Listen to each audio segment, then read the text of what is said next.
Hello నమస్తే. కరేడు పైన రాష్ట్ర ప్రభుత్వం కక్ష కట్టిందా అనిపిస్తోంది. కరేడు గ్రామం పైకి ఇనుప బూట్లతో పోలీసులను పంపించేస్తోంది. కరేడు ఉద్యమాన్ని లేకుండా చేసే కుట్ర చేస్తోంది. కరేడు ఉద్యమంలో పార్టిసిపేట్ చేస్తున్న కొంతమంది ఆ గ్రామానికి సంబంధించిన లీడర్లను, గ్రామానికి సంబంధించి ఉద్యమాన్ని లీడ్ చేస్తున్న వ్యక్తులను రకరకాల కేసులు పెట్టి ఇప్పటికే జైలుకు పంపించింది. ఎర్రచందనం కేసులు పెట్టి కొంతమందిని జైలుకు పంపించింది.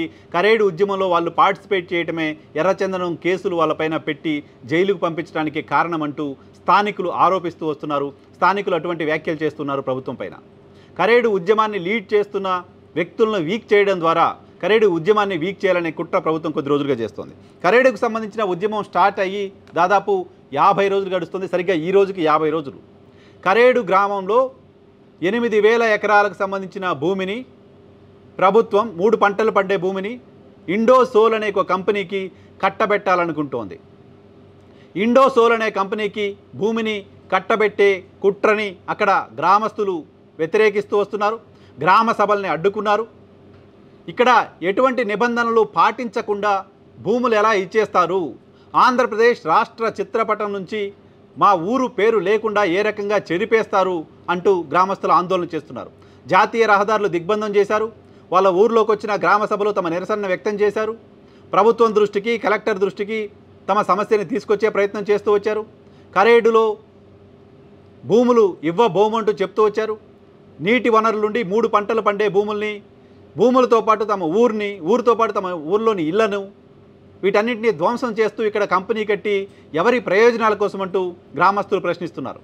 ఉద్యోగాల కోసమో ఇంకా దేనికోసమో అంటే వేల మంది ఈ 2 గ్రామాలకు సంబంధించిన ప్రజలు ఉపాధి కోల్పోతారు, వాళ్ళ భవిష్యత్తుని కోల్పోతారు.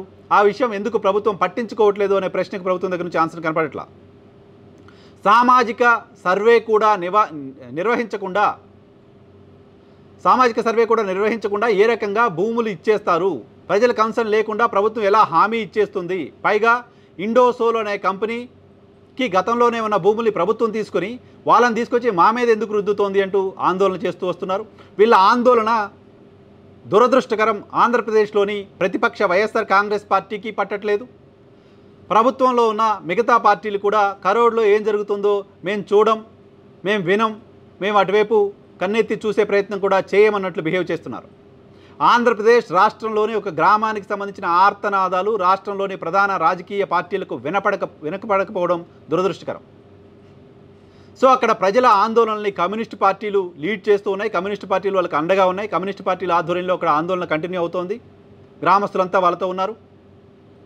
సో వాళ్ళ ఆందోళనను ప్రభుత్వం కనీసం మానవతా దృక్పథంతో చూసే ప్రయత్నం కూడా చేయట్లేదు. 50 రోజులుగా నిద్రాహారాలు మాని, తమ పొలాలు ఉంటాయో లేదో తెలియకుండా, తమ ఇల్లు ఉంటుందో లేదో తెలియకుండా, తమ భవిష్యత్తు ఏమవుతుందో అర్థం కాక గ్రామస్తులు మానసిక క్షోభను అనుభవిస్తుంటే ప్రభుత్వం నుంచి ఒక్క మనిషి ఆ గ్రామాన్ని సందర్శించరా? ప్రభుత్వం నుంచి ఒక్కరు ఆ గ్రామానికి వెళ్ళి ఆ గ్రామస్తులకు ఒక ధైర్యం చెప్పే ప్రయత్నం చేయరా? ప్రతిపక్ష పార్టీ నుంచి కూడా ఒకరు అక్కడికి వెళ్ళి ఆ గ్రామస్తుల్ని పరామర్శించే ప్రయత్నం చేయరా? ప్రభుత్వం ఎందుకు అక్కడ భూములు తీసుకోవాలనుకుంటోంది, ఆ గ్రామస్తులకు ఎటువంటి న్యాయం చేస్తుంది అంటూ ప్రతిపక్షం ప్రశ్నించే ప్రయత్నం కూడా చేయదా? కేవలం రాజకీయ ప్రయోజనాలు, అక్కడ కంపెనీ పెడతామని చెప్తున్న ఇండోసోల్ సంస్థ ప్రయోజనాలు మాత్రమే అధికారంలో ఉన్న పార్టీకి, అధికారం కోల్పోయిన పార్టీకి ప్రధానంగా మిగిలిపోయాయా అంటే నిజమేనని అనిపిస్తోంది. కమ్యూనిస్ట్ పార్టీలకు తప్ప ఇంకెవరికి వాళ్ళ నొప్పి ఎందుకు తెలియట్లేదు? బీసీవై పార్టీలు అంటే ఒక చిన్న పార్టీలకు తప్ప ఆ కరేడు గ్రామస్తుల నొప్పి ఇంకెవరికి ఎందుకు తెలియట్లేదు?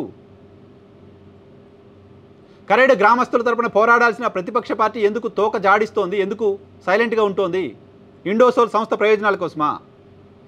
ఇండోసోల్ సంస్థ ప్రయోజనాలే వైఎస్ఆర్ కాంగ్రెస్ పార్టీకి ప్రధానంగా మారిపోయాయా?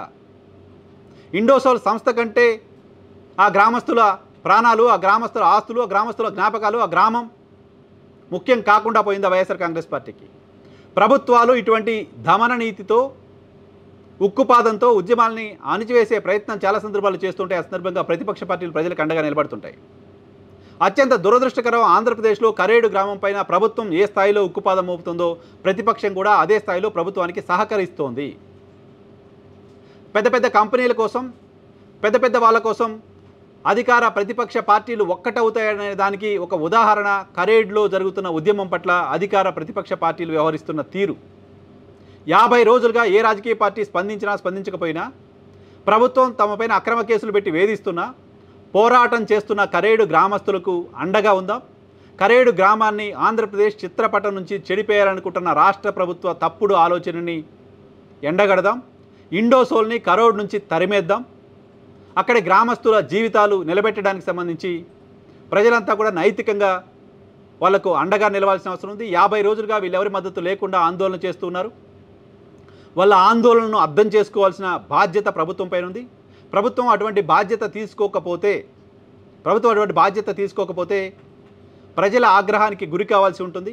ఈరోజు అక్కడికి వెళ్ళిన సిపిఎం రాష్ట్ర కార్యదర్శి శ్రీనివాసరావుతో పాటు మరికొంతమందిని ఉద్యమంలో పార్టిసిపేట్ చేయకుండా వాళ్ళకి సంఘీభావం తెలపకుండానే పోలీసులు అరెస్ట్ చేసి 300 మందికి పైగా పోలీసులు నా గ్రామంలో పెట్టి ఏం మెసేజ్ ఇవ్వదలుచుకుంటోంది ప్రభుత్వం? ఓ రాష్ట్ర ప్రభుత్వం కేంద్రం తెచ్చిన భూసేకరణ చట్టానికి విరుద్ధంగా ఓ రాష్ట్ర ప్రభుత్వం ప్రజల దగ్గర నుంచి ఏ రకంగా భూసేకరణ చేయకూడదు అనేదానికి కరేడు గ్రామంలో జరుగుతున్న భూసేకరణ ఒక ఎగ్జాంపుల్గా కనపడుతోంది. ఇటువంటి ఒక బ్యాడ్ ఎగ్జాంపుల్ని ప్రజల ముందుంచుతున్న కూటమి సర్కారు ఖచ్చితంగా ప్రజల ఆగ్రహానికి గురి కాకుండా ఉండాలంటే ఆ గ్రామాన్ని సందర్శించి ఇండోసోల్ని అక్కడి నుంచి తరిమేసి కరేడు గ్రామస్తులకు ప్రశాంతతనివ్వండి.